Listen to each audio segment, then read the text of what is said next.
So, good morning, everyone. Thank you for joining us for today's webinar. I'll just introduce myself. My name is Hannah Slater. I am the Member Benefits Officer here at the Chartered Institute of Housing.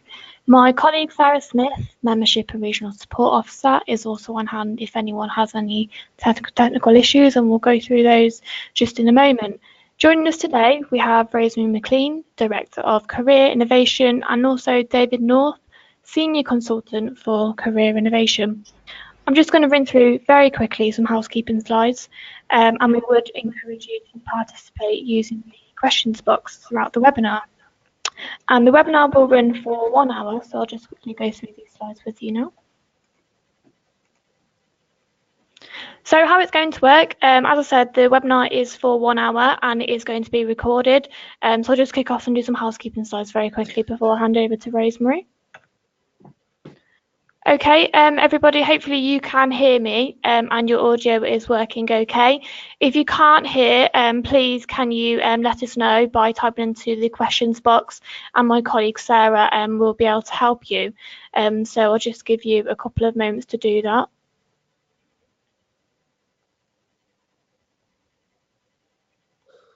Okay, I think we're okay. As I said, if anyone has got any problems throughout, just do let us know and we'll try to get this fixed for you.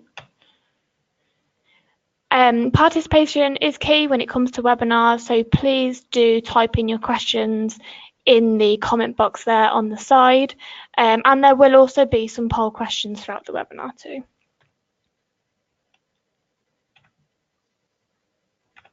So just quickly before I hand over to Rosemary then, David and Rosemary will be sharing some findings from Career Innovation's latest research, looking at careers in the 21st century, putting a spotlight on some of the trends impacting on careers and how organisations are responding.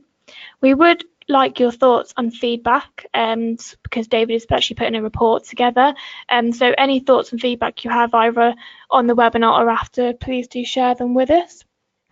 I am now going to hand over to Rosemary, and everybody, hope you enjoy the session. Right, hello everyone. I'm just going to be getting my slides up very shortly. Really delighted to be here with you on this session, and you should see my screen very shortly. There we go. So here we are. So I'm Rosemary McLean, the one on the right. I'm a Director in Career Innovation, as Hannah said, and we have the pleasure of working with the CIH. We've got a great partnership supporting members with their professional development, but we also work with global employers, and really the focus of our work is all about how to get the most out of people's work. It's all about people feeling good about their work, having a sense of purpose at work, and helping individuals, but also helping employers create the workplaces that support that. So we're going to be talking a bit about that today. David's going to introduce himself when he comes in later, when he's going to tell us a bit about the research. I'm just going to build a little bit on what Hannah said about what we're going to cover today. So we are going to be putting a little bit of a spotlight on trends, because I guess in today's workplace there's a lot of things on the horizon, and we're going to think about how that's affecting us as individuals, but also how that's affecting businesses and organisations. And we're interested to see how you think about these trends in relation to the housing sector, because that's really where we are focusing today. We're going to talk a bit about the difference between a career strategy versus a talent management strategy, if any of you are thinking about that, if you're directors or managers or maybe HR specialists on the call today. And then we're going to spend a bit of time talking about what an effective strategy might look like, give you some thoughts on that. And then lastly, we're going to think about, okay, what can you put in place? What can you do to help individuals? What can you do to help yourself, thinking about some of these trends? So that's our plan for the day. And as Hannah said, we would really love for you to get involved. So we're going to start that off straight away. And this is an interesting question. What does a career mean to you? I often ask people this question in lots of different contexts. And how, for you, do you think about progression in your own career? So please put your thoughts in the chat box. When you think, sometimes it's interesting to think about what's the one word that pops into your head when you think about that question. So for me, when I think about my career, I recognise that autonomy has been quite important. I've always enjoyed having the freedom to influence my work, to work when I want. So that's a condition, if you like, for me in my career. David, did you want to say something about yours, and that, while people are filling in their thoughts in the chat box? Yeah, sure. And hi, everybody. Very nice to be able to join you today. For me, I kind of equate a career with my work. So the work I do, I've done the same kind of work my whole career. And the question I'm constantly asking myself is, am I enjoying this? And do I think I'm making a difference? And the thing I've learned through my career is, if the answer to either of those questions is no, then I'm the person who needs to do something about it. So if you wait for somebody else, you may wait a long time, or they may end up steering you in a direction that's even less helpful than one you're currently in. So those are the things that go through my mind when I think about that question, and particularly progression. Thanks, David. Hannah, do we have any comments in the chat box coming through? Yes, so we've actually just had a comment come through from Isabel. So thank you very much, Isabel, for getting involved. So Isabel has put Notion equals responsibility, progression in a specific direction, personal development, and readiness for the next step, which I actually think is, really important. Just echoing what David's saying there, you have to take control of your career yourself. If you wait around for someone else to do it, you might find yourself waiting actually a very long time. So I don't know, Rosemary, if you just want to speak a little bit more about what Isabel's saying. Yes, I think it's, I think how you think about this and how you make those changes. David, you maybe want to comment on that, because it was linking a little bit to what you were saying, wasn't it? Yeah, I mean, I think the thing about, particularly around progression too, is that a career means different things to different people. And so the important thing is to understand what's important to you. And so for some people, progression means, extra responsibility and in a sense, getting on. Whereas for other people, it means enjoying what they're doing and balancing that work with other aspects of their life, and getting on in terms of moving up or across the organization is less important. So careers are very individual. And as people who are responsible for helping people with their careers, it's just important to be careful we don't project our own attitudes and views about what progress means onto other people, but to start from where they are and what they want. Absolutely. So I think that sort of sets us up nicely, hopefully, for the rest of the conversation we're going to have about this topic. It's very much about individuals. It's different for everyone, and it can change often, can't it, over a period of people's working lives. So we do have our own definition of career, which is really a reflection of what actually is a career. It's a set of experiences that people have over time. It allows people to fulfill their sense of purpose and calling, perhaps. Maybe some people would say they don't have a career, they just have a job, but actually sometimes when you look back, you can knit it all together and you make sense of it. But the other way of thinking about career, I think, is that it's so personal, as we've said. And how often do you go to a party and people say, what do you do? And it's very much linked to how we see ourselves and our identity, and therefore it's really important often. So it is very personal. We just wanted to really set us off thinking about this and what it means. So what we want to do now is get you doing something else. We've got a poll. So what we're interested to know is who we've got on the call today in terms of your own experience and how long you've been in the workplace, how long your career is, what it looks like. So Hannah's just going to launch the poll now to get a sense of that. My career has actually spanned quite a number of decades, dare I say it. And as you'll see in a minute when I'm going to talk about this, a lot has happened in the workplace since then. And sometimes you forget the changes, and we often laugh, don't we, if you remember when the internet came in and how much that's changed everything. So it is interesting to just sometimes stand back and think about that. So how are we doing with the poll, Hannah? Okay, so the poll has been launched, everyone. We really appreciate if you could get involved. I can see that responses are already coming through, so we'll just give people a minute or two to respond there. I can see a few more coming in, so we'll just give that a moment. I really encourage people to, ask questions throughout the webinar as well. It might be that other people can obviously give you some hints and tips along the way. So, okay. So I'm curious to know if we've got people with a lot of experience on the call or people early in their career perhaps. And often, I guess when you think about your time in the workplace, it reflects different stages of career. Perhaps you're early on getting established or consolidating, what it is you're thinking about doing. Maybe some of you are sort of more mid-career, thinking about deepening your experience or perhaps looking for progression. And perhaps some of you maybe more later in your career and thinking about what else you might want to do, maybe thinking about the future, how long you want to work. So how are we doing, Hannah? Okay, so I can tell you that 80% of people have said that they've been in the workplace between 10 to 20 years, and then 20% have said that they've been in the workplace between 20 and 30 years. Okay, so we've got an experienced group on the call today then. Some of you, I guess, in that mid-career, some of you more in that latter part of career. So thanks for sharing that. And that might just be interesting when we think about, younger people in the workplace and what they might be thinking about, which is something David might touch on when he gets onto the trends we're looking at. So I just wanted to share this slide with you because I actually joined the workplace in the 80s, and I think maybe some of you did as well.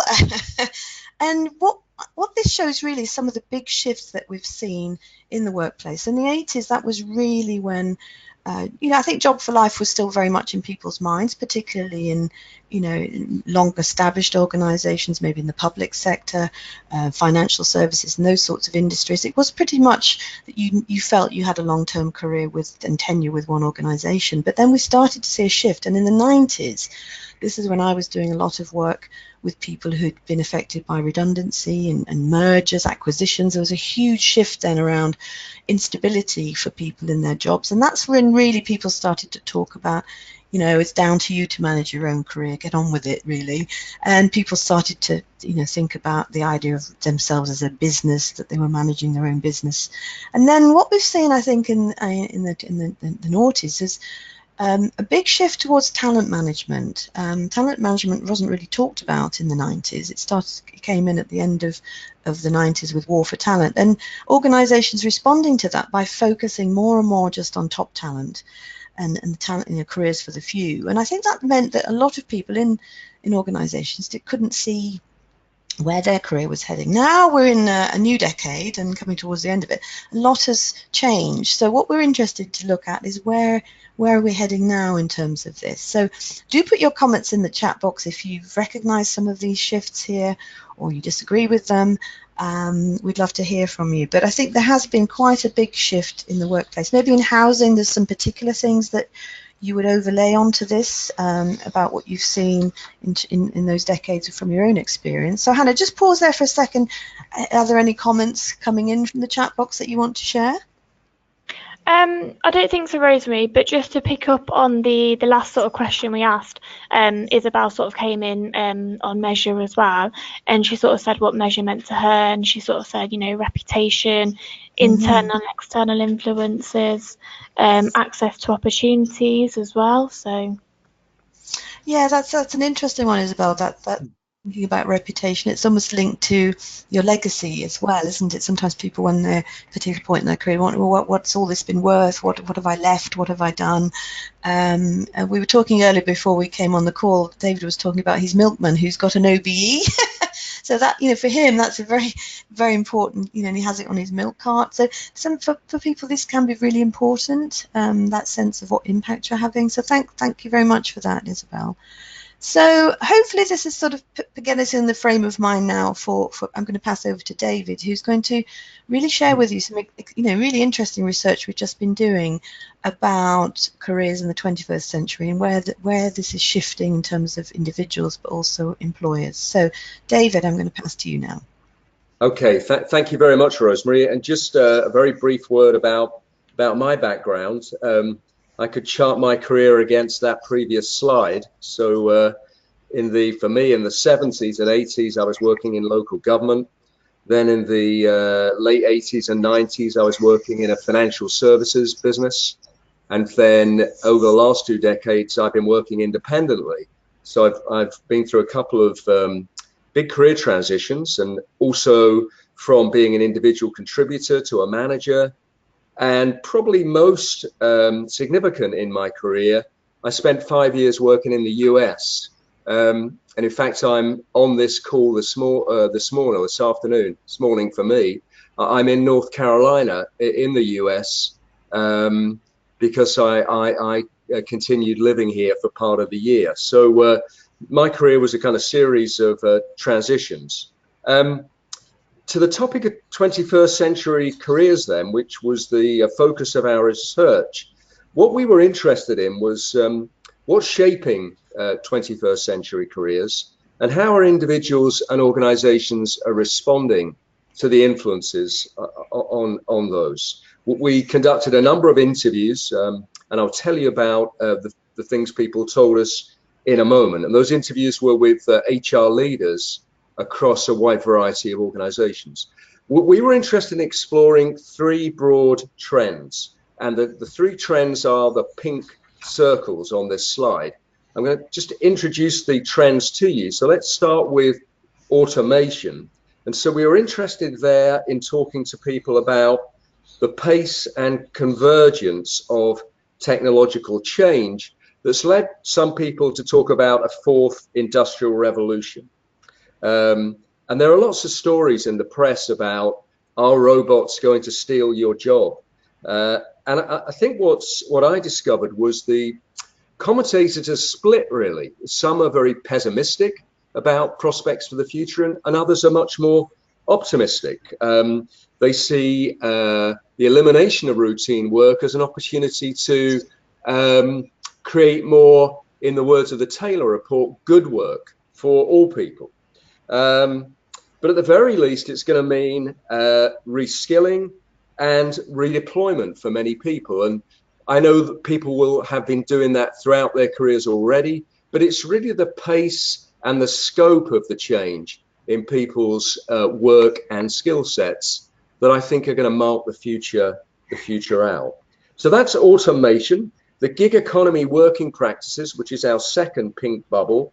On the one hand, organizations are looking to make more use of consultants and contingent workers. And on the other, employees are looking for more flexibility and finding freelance working a more attractive option for them.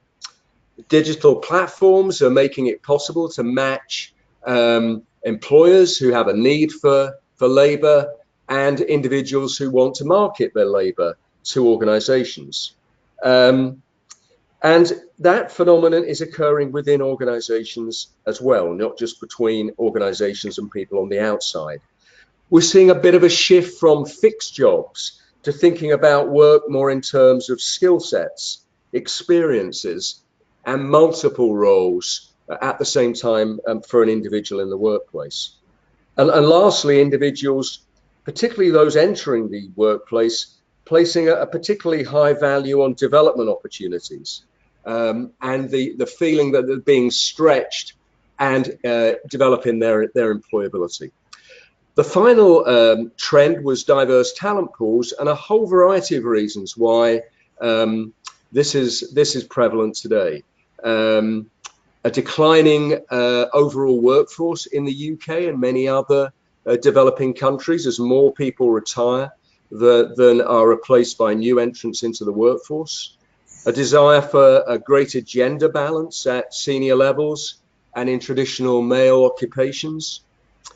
People looking for more diversity of background and perspective in their organizations as they look to innovate and be more creative in the way they do things. People are having to go to different places to source specialist skills, particularly high-level technical skills.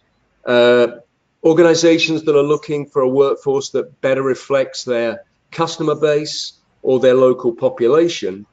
And then, as Rosemary was saying just now, a rethinking of what talent means and desire to access hidden talent that might exist within their organization that goes beyond the traditional definition of high potentials and emerging senior leaders. So those were the trends. And what we did was, as I said, we spoke to executives in HR functions, talent managers, HR directors, learning and development managers, and asked them what was happening in their businesses.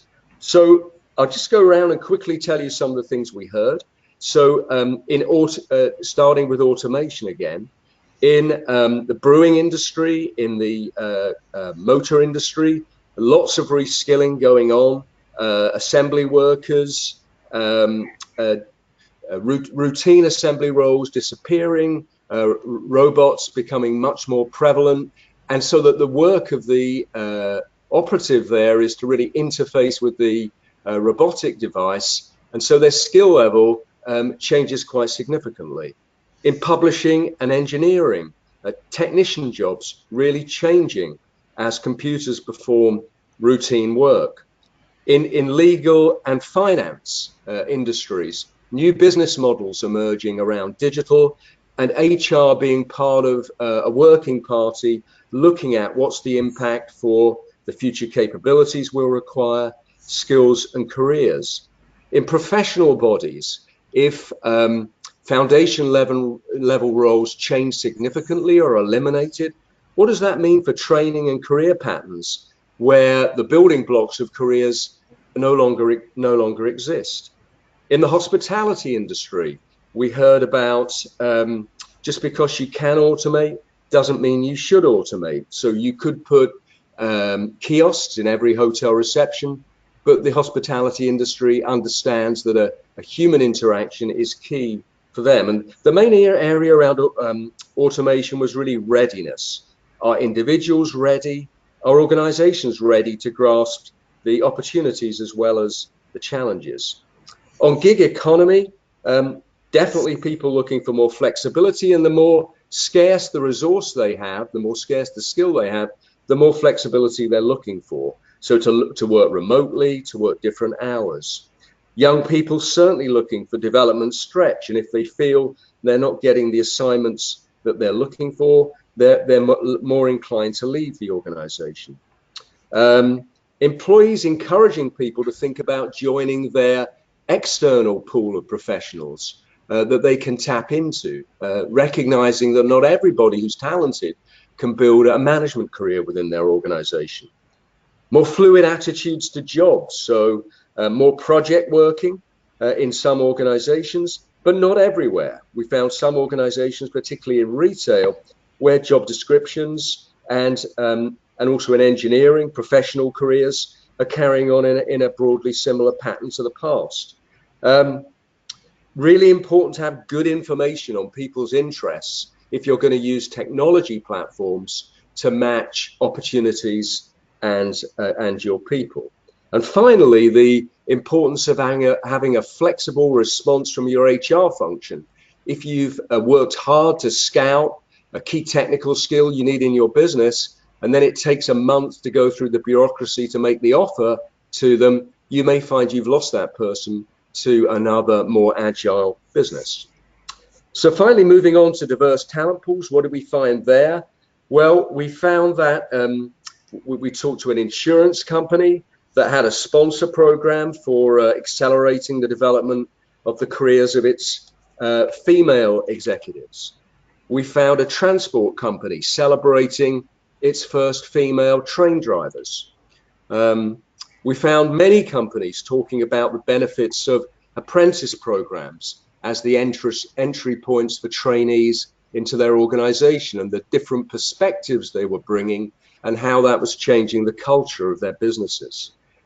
We heard about HR recruiting from different universities and colleges and using different media channels to access scarce talent. Public bodies that were accessing later career workers from other sectors because they simply couldn't hold on to key professionals in the kind of middle stages of their career because they couldn't pay them enough. A chemical company that was broadening its definition of talent when I asked the HR development professional there, what do you mean by talent now? She said everybody outside the 300 people that we've traditionally defined as talent in our business. And the final thing is the awareness we discovered of the implications for leaders of a more diverse workforce. So if you have a workforce that looks much different to the workforce you've had in the past, with different approaches, attitudes, and perspectives, what does that mean for leaders who are managing those people and helping those people to steer their careers forward? So there's a whistle-stop tour through the trends. So our next poll then is asking you which of those trends are most relevant to your organization. I think it'd be really interesting, David. We're a bit limited with the poll of how many questions we can ask, so there's a limited options there. But it would be good, I guess, to hear in the chat box, you know, how people are feeling these trends are landing in the housing sector. You know, which of them are relevant and which of them aren't. So do put your comments in the chat box as well as doing the poll, if you can do two things at once. Yeah, absolutely. And one of the things that was clear from the research was that the changes I just quickly ran through are impacting different industries in different ways and with different timings. So for some, the changes are just around the corner. For others, they've been grappling with them for a number of years now. So as Rosemary said, be really interesting to know which ones resonate for you right now, and you know which ones perhaps you're anticipating as more of a future challenge. Okay, I just want to quickly go through the poll then. I can see that people are responding, which is great. And Isabel's just come through with a question which we'll go through in a moment for Rosemary and David. So for the poll then, we've actually had that 40% say that employees are needing to reskill because of sector changes, and 40% have also said skills shortages, retention and attracting staff is a concern, whereas 20% have said that a focus on building a diverse workplace is the most significant to them as well. So pretty good representation of those different trends, really. Each of the three trends they're featuring in the three you identified, Hannah. Yeah, we've had quite a good mix there, which is great. And Isabel's also come in with another question. So Isabel said, are there trends showing greater use of recruitment agencies? Did people think agencies were a positive addition to their strategy? That's a good question.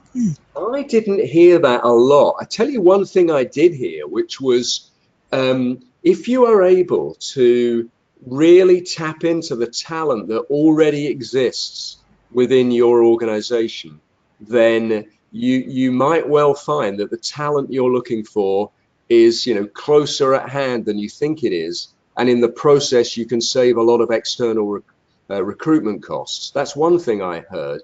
The other thing I heard was around accessing scarce specialist talent, and that's where the specialist recruitment agencies could have a really important role to play. So, you know, if you're not experienced in recruiting a particular technical specialism, then you might need some help to know where to go to find that. Yeah, and just building on that, David, I've come across a few organisations that are focused specifically on getting returners to come back to work because they're a big source of untapped talent. So they're literally sort of scouting around play groups and things like that to find women who, and men as well, but who you know, haven't necessarily been thinking about coming back to work, but how to draw people back into the workplace. And there are a few specialist organisations which are really recruitment specialists doing that, which I think is interesting. Absolutely, Rosemary. And one of actually the hospitality business we spoke to, they'd done some scenario planning and thinking about some of the labor shortages because the supply of labor from particular parts of Europe was likely to dry up. Where might they replace those people from? And they were looking at sectors of the population that weren't currently working, and asking themselves the question, what kind of offer do we need to make to people in those situations to make roles with our company attractive? Yeah. I think that's great, David. Just very quickly before we move on, we've also had another question. It says, are professional networks still seen as important, and have the location of these networks changed at all? Interesting question. So just repeat that question again, Hannah. So we've had a question which says, are professional networks still seen as important, and have the locations of these networks changed? Well, I'll answer the first bit, and maybe Rosemary could chip in on the second. So absolutely, professional networks are still seen as important. The slide now, which is career development challenges, it's almost like a kind of bingo card, this, isn't it? So top row, second across, building career management skills. So how do you equip individuals to be able to manage their careers? Front and center of that, and we'll talk about it later as well, is maintaining your professional network. In terms of the nature of the networks, Rosemary, do you have a thought on, are they changing? Well, I think I would say social media's had a big impact on this, because you potentially can reach out to anybody anywhere and build a different sort of network. And I think if you're active on Twitter or LinkedIn and you're joining professional groups where there's conversations going on, it's a the world's your oyster, really, of how you can forge new knowledge. People think of social media sometimes about promoting yourself, but actually it's a great way of tapping into knowledge, research that's going on, what other people are doing. So I think that's probably been the biggest shift. Yeah. Hannah, I'm conscious of time, so I'm just looking at this slide. So as I talk with the interviewees as part of the research about, well, what are the kind of challenges you're facing in supporting people with their careers? These 16 different boxes represent the challenges they described. Let me just pick one as an example, which is the top left, fostering change readiness. So one of the things that I think HR folk were most concerned about was, were employees, sufficiently thoughtful about how their careers might be impacted by the trends that I identified earlier? Are they anticipating it? Do they appreciate the need to reskill and what their career might look like going forward? And one company had responded to that by arranging a series of workshops over an 18-month period, where they picked out 5 big trends that were going to impact their industry. And they provided a workshop on each of them, interactive workshop, lectures, team discussions. They were like development days. And the idea of these was to really draw to people's attention, without worrying them overly, but we just need, as organizations and individuals, to be anticipating the future and getting ready for it. So they were, taking an initiative to foster that kind of attitude amongst their employees. So we were curious, and I think most of these challenges are kind of self-explanatory when you read them. I wonder, have you had any experience or success with any of these challenges? If there's any comment you want to make on any of the challenges you saw on the previous slide, we'd really be interested in your comments. Some of those challenges about processes, bottom right, what's useful to provide for information by way of career pathways, when the nature of pathways is changing quite a lot. How do you make opportunities in the business more, or the organization more visible to people? What partnering might you need to do with external educational institutions to make sure you're getting the supply of talent with the skills are going to be important going forward? Bottom left, what kind of resources are you providing to people? How are you equipping leaders to do their job? So any of those challenges resonate with you? Do you have any experience to share? What do we have, Hannah? Yeah, Hannah, any comments? Or Yeah, I think that's really interesting. So obviously, I think like leadership development, and obviously what you said, David, there on the change readiness. So obviously, it'd definitely be good to get other people's examples, whether they've had that going through their own organisations. We've just had a comment here, and it says partnerships with learning providers are seen as key. Career pathways or options, that sort of thing there. So I think we've got a couple of people coming in on that. Yeah, And I think around the pathways, and Rosemary has done a lot of work on this, I know, it's a kind of getting the balance right between suggesting directions that careers might take without being too prescriptive about it, because things are changing so fast. So you don't want to lead people into kind of false expectation around how a career might develop, but you want them to encourage them to think about options and possibilities so that they can evolve their career in partnership with the organization. Okay, one of the last questions I asked people in the interviews was, well, how would you change your career development strategy to improve it? And there was often a kind of silent, a rather awkward silence on the line when people said to me, well, we have a people strategy and a talent strategy, but we don't really have a career development strategy.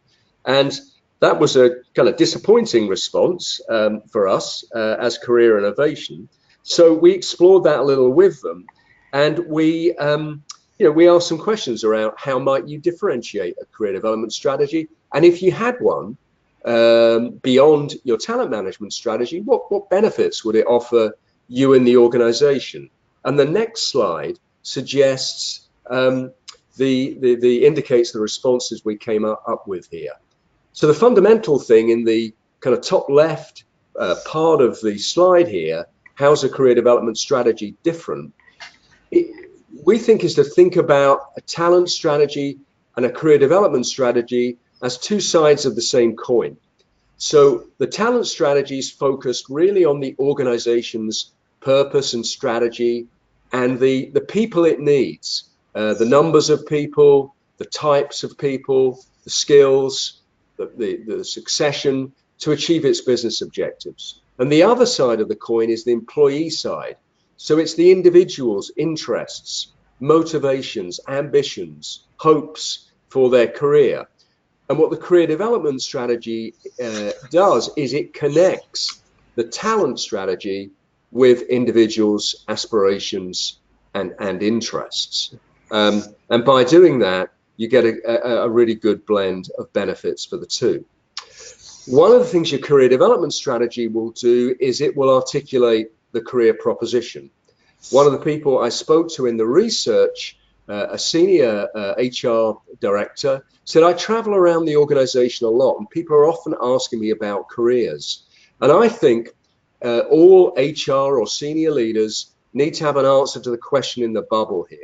If someone says to you, I want to build my career in this organization, where does the organization stand on it? You need to have a good answer to that question, a question that goes beyond, well, we've got a lot of online resources, maybe you'd like to take a look at those. So an answer that talks about the values and beliefs of the organization and where careers fit in. And the slide that's just come up provides an example of the kind of career deal or proposition and what underpins it that you might present to your employees. So here's a series of statements. Just take a look at them and see what you think of them.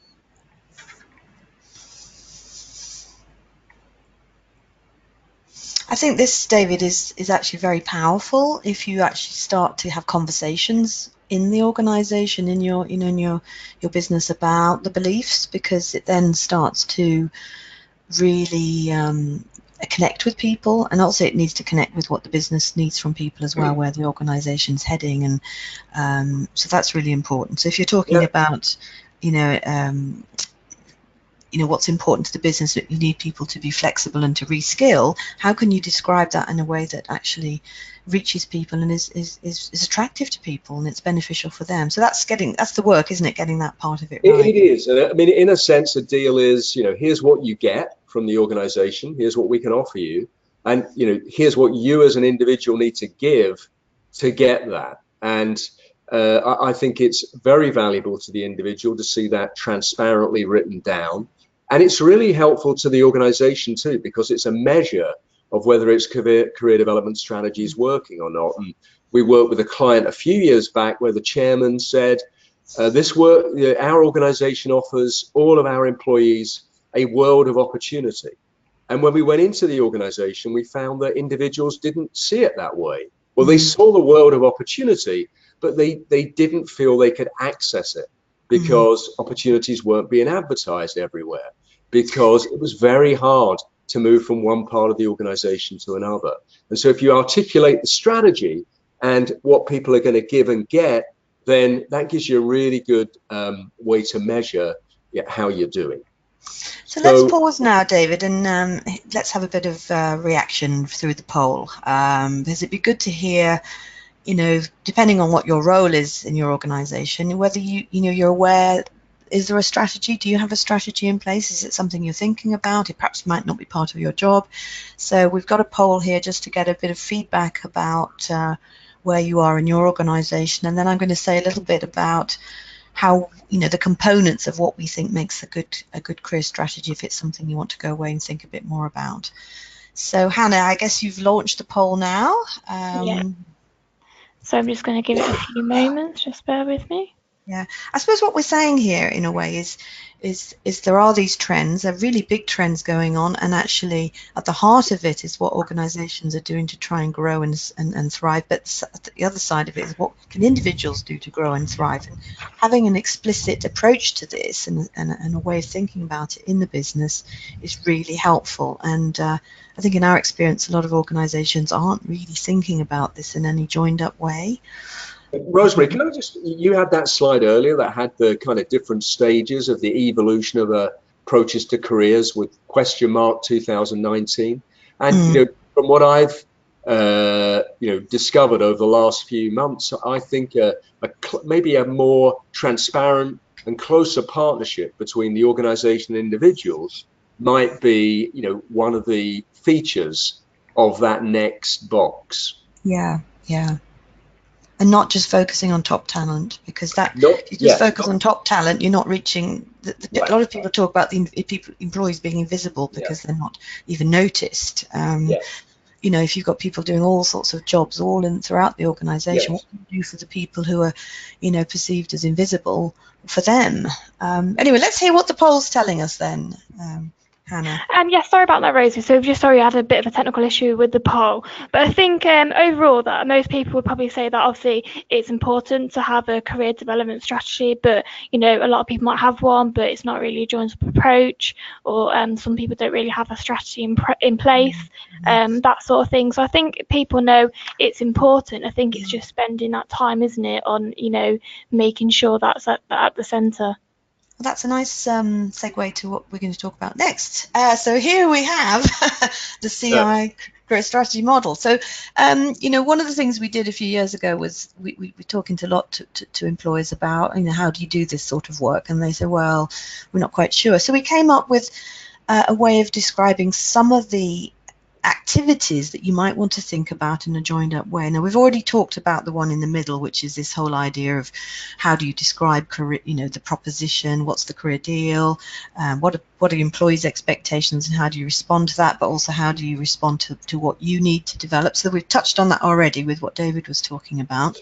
Then there's what we calling here the career architecture. Basically, that's the landscape, the career landscape. So how do you give visibility of that to people in a way that's helpful? So if employees are still thinking that they're going to go up the career ladder because it's all planned out for them, how can you describe actually the roles and the work in different ways that really reflect the fact that it's much more nuanced, it's more of a lattice, it's more about people moving from project to project that David was talking about, it's perhaps more about gaining experiences. So actually spending time on describing the sorts of pathways people can follow without being too prescriptive. So we do work sometimes with functions to help them do that, to think about the sort of experiences people need to get for future roles without it being, you know, detailed roadmaps that people would follow. So that's an important component, perhaps. And then there's the real-time learning experiences, because I think it is clear that careers are about building the right experiences and getting the right opportunities. So how, as an organization, are you making that happen? So the focus on the job learning, preparing managers and how they can fulfill that, how they can think flexibly about growing people, how individuals themselves can understand how they can grow without just thinking about going on courses. So that's another big area of thinking.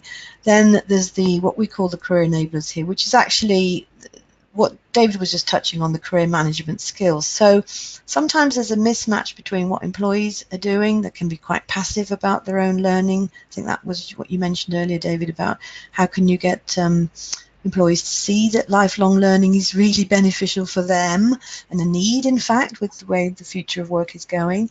So the whole thing about what you can provide to individuals to make them more proactive. Then there's the whole focus around people processes, and we were in an organization the other day. They were saying that they want to actually stimulate a bit of movement and possibly even turnover, but at the same time they had a target for low turnover. So some of the policy about targets was not aligned with what they were trying to achieve. So thinking about some of those, thinking about succession planning, how you're attracting candidates, that, the wider people processes, thinking about that. And then 6 is all about leadership, really, and about the culture. So how do you reward managers for being good at developing their people, or do they get rewarded for holding on to people? So how do you get people willing to let people move cross functions? How do you change the culture there? So that's another aspect of the strategy. So what I want to do with the rest of the time, because we're really, time is racing away with us, we're just going to put a spotlight on the career enablers, because that's some of the things we've been working in partnership with CIH to do, and we're going to spend the last part of the webinar focusing on that. So this slide, we talk about future-proofing skills. So this is all about what do individuals need to do differently if they're going to respond to some of these trends and opportunities that are facing them. So we've developed these 7 habits, if you like, or skills that people can get better at to think about their career. So we've touched on this earlier around networks, but most of these, stretching yourself is all about continual learning and growth, knowing yourself. Do I know what I want? Do I know how to articulate what I want? Responding to change, being resilient. Spotting opportunities is that ability of people to really be thinking about where are the trends going? Where's the work growing? Where's the work declining? Am I thinking about that? How do I tap into opportunities? Do people, people aware of me, which links to building your network? We've found from our research that actually relationships at work are probably the most important thing that people need to develop themselves in their career. We also talk about building brands. That's about reputation, which Isabel mentioned. And reflecting and planning is that challenge that we have of just stopping and thinking about how we're going to make this happen, planning to make this happen. So in all of our work we do with individuals, we're really covering all of these future-proofing skills. And actually, when it comes down to it, a lot of it is about the sort of conversations that you as an organization are having with your people, but also the sort of conversations that individuals are seeking out. So that's a really critical part of how can you have more conversations, how can you support managers to have more conversations. So I'd be interested here if there's any comments in the chat box about what you're doing at the moment, maybe to improve the sorts of conversations that are going on in your organizations about careers and development, because it's a really important area and part of the strategy. So if you've got any experiences of how you're doing that, we'd love to hear that, just to add to the mix of the discussion. So we say it's all about conversations, but individuals, from my experience, can be quite passive in this respect, and they don't always, we say managers aren't mind readers, and very often an individual will come in to have a conversation about their career, but say what they really want to talk about. So have we got any comments in the chat box that have come in, Hannah, at all? Or any thoughts about this question? What really helps these conversations to take place? What can you do, in the organisation to make this possible? So any comments coming in, Hannah?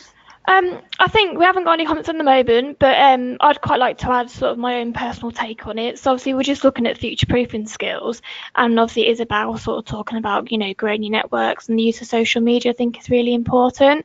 So what's needed to help these conversations? I'm sort of currently in a mentoring partnership myself, and the sort of advice my mentor has told me is one of the things I quite like to do is to build my network externally. And that's one of the probably things I maybe fall down on a little bit. So, you know, she sort of said use social media, use LinkedIn, use Twitter to sort of start building your network that way. I think it's really important. Yeah, and it's actually, we touched on it earlier, didn't we, about it's a great way of tapping into knowledge as well and keeping up to date, because you can hear about what other housing organizations are doing, what other professionals are doing. And the other thing with the mentoring, I think, is if you are wanting to continually grow and develop yourself, having a mentor is a great way of doing that, but also being a mentor. I mean, quite a lot of people on the call we know are quite experienced, and actually putting yourself out there and I guess connecting with that wider housing profession, isn't it, as well, that by doing that you're supporting yourself, but you're also supporting the profession. Yeah, absolutely. It's sort of, you know, giving back to people. And as you said, it helps you to keep up with the latest sector changes. We've just had a comment come in actually, Rosemary. So someone's actually said sometimes some change needs to happen first to trigger the conversations. You know, for example, technological change, seeing the change get started helps people to visualize. Yes, I guess I think that's a really interesting point, because it's quite well known. I guess we like this with lots of things, that when things become in a sort of fairly stable state, it's actually quite hard to move it. That's why well-established organisations like I don't know, M&S, you know, they're struggling. They've struggled for many years to try and change their business model because they were so stable for such a long time. So when things become very stable, what's going to disrupt it? And actually, you're right. It is the disruptions that come in that sort of make you change. You have to change because there's this force that you just can't avoid. And that's why often people think about their career when they're in a crisis, unfortunately. One internal disruption I think you can initiate yourself, though, is that a lot of the conversations that take place in organizations about development, in my experience, are around short-term performance. And, you know, I think the organization can take a big step if it refocuses managers to not only talk about performance, but talk about longer term development and career. Now, for them to be confident about that, they need to understand what the deal is and what the strategy is, which we've covered on the previous slides. So not only the individual can be reluctant to talk about their career, but managers can be reluctant too, because they just don't know enough about the organization's policy and practices in this area. And I think if you help managers to have those conversations, if you help managers to prioritize those conversations, then they're much more likely to take place in the organization. Yeah, thanks for that, David. And actually, we're working with one organization at the moment where they're having what they call the big conversation all around the organization, and they're having a big conversation about the future of work, what the organization needs to do differently, and it's getting everyone thinking about it. So you know, it is great if these conversations can happen and if employees can initiate things for themselves. And this leads us nicely into a couple of things we wanted to draw your attention to. One of the things which you may or may not be aware of is that CIH offer members access to the CI Zone Career Portal. So this is a whole suite of resources and tools that actually my organisation provide, but it's really designed to help individuals think about different scenarios they might be facing in their career, and they can work through the activities. There's information, there's tools they can do. They can do a health check, which is the Career Pulse, which is helping them look at how they're doing against those future-proofing skills I mentioned. But there's also lots of resources in here for managers as well. So how can I have a conversation with my team? How can I prepare? How do I approach some of those difficult conversations? So it's there, it's available. Be good to know if any of you used it, so do mention that in the chat box. And then the other thing we wanted to share with you, which is something I've been really involved in, and I'm going to get Hannah to talk about this, is a slightly more structured approach to helping employees think about these trends and think about their own future and their professional growth, which is an online course that sits within the CI Zone portal that you have. So I'm going to let Hannah talk about this because I think she'll do it better than me. Thanks, Rosemary. Hopefully everyone can still hear me okay. So yeah, obviously this webinar has been all about supporting 21st century careers. So CI have actually offered a Be Bold in Your Career online course. The next one starts in January. So, if you're feeling stuck in your career, or you're looking for a way maybe to move forward, or maybe eager for a new challenge, Be Bold is probably exactly what you need. So it's an 8 to 10 online week course. It's really flexible. It's run by Career Innovation, and CIH members actually do get a discount. So you can see from the banner there, it's £60 plus VAT. All the information is on our website, and 94% of past attendees have said that they would recommend the course to others. Just to give you a bit of a personal experience, I'm actually on the course myself, which starts in October. I think it's really brilliant. We do say, you need to put aside 1 to 2 hours a week, and I found if you do put that time aside, it's really valuable. Just a couple of, pointers from me then really is what I found useful is the networking forum. So as part of Be Bold, when you're working through the career development activities, you can chat to other people on the course that might live near you, they might be in the same organisation. Some people actually on my course have decided to buddy up with someone else if they want to work through activities together. What I found is that I have a mentor, so it might be at my next mentoring meeting, I'll bring with me the activities that I've completed on myself, and we'd have a chat about that.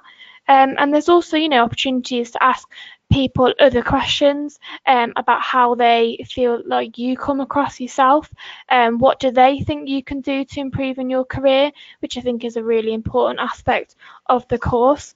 Rosemary, I don't know if I've missed anything there and you want to pick up on it. No, I think it's great. Now, I think having Hannah talking about it from first-hand experience is really helpful.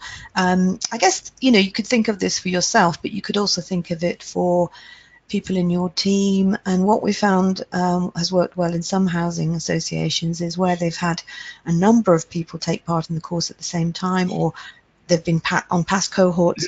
They really do a lot of peer coaching with each other, and it's been really beneficial. And I think we've had a lot of evidence of people, as a result of the course, putting themselves forward. And they've said things like, well, I wouldn't have thought of put myself forward for that new role. It was a step up for me, but I've actually had the confidence to do that now. So it has really supported people to step up and do a bit more and take on more responsibilities. So I think that's been a really positive outcome for it. Yeah, definitely. I think as well, Rosemary, and as you said, if there's anyone you can think of that you think might benefit from the course, we'll be sending an email around with the recording and the flyer, so it might be worth passing that on. As well, just another benefit is that you get live webinars as part of the course, which I found really useful. And if you can join in when the webinar is live, you'll get a lot more out of it, because obviously the chat box is just filling up with people's questions and comments. And actually you'll find that maybe someone's in a similar situation to yourself. And I've spoken to people who have set up LinkedIn profiles as a result of completing the course, so increasing their self-presence, self-awareness, to create a CPD record of what they're doing. You'll also get a certificate at the end of the course, so it's definitely worthwhile thinking about, and if you can encourage others to think about it as well, then I think that's really great. So I think we've probably just got a few seconds left, I think, Hannah, to see if there's any other final comments or questions that people might have about any aspect of the webinar today. Obviously, it's been a bit of a whistle-stop tour through some of the trends, standing back, what does the career mean to us as individuals, how that's important. We've looked at some of the research that we've been really putting our focus on, because we're trying to help businesses and organizations and individuals respond to some of the trends we're seeing affecting work, and some of them are exciting. And then some practical things that you can do and then latterly, obviously, what you can do as an individual as well for yourself. Yeah, I don't think we've got any more questions or comments coming in, Rosemary, but obviously just wanted to say a big thank you to yourself and David for joining us today, and everyone who has got involved. Obviously the recording will be available in about 48 hours on the website, and we can share CI's research with you all, and obviously if you have any feedback or comments, because David's creating a report, then I think we'd really appreciate that. Yeah.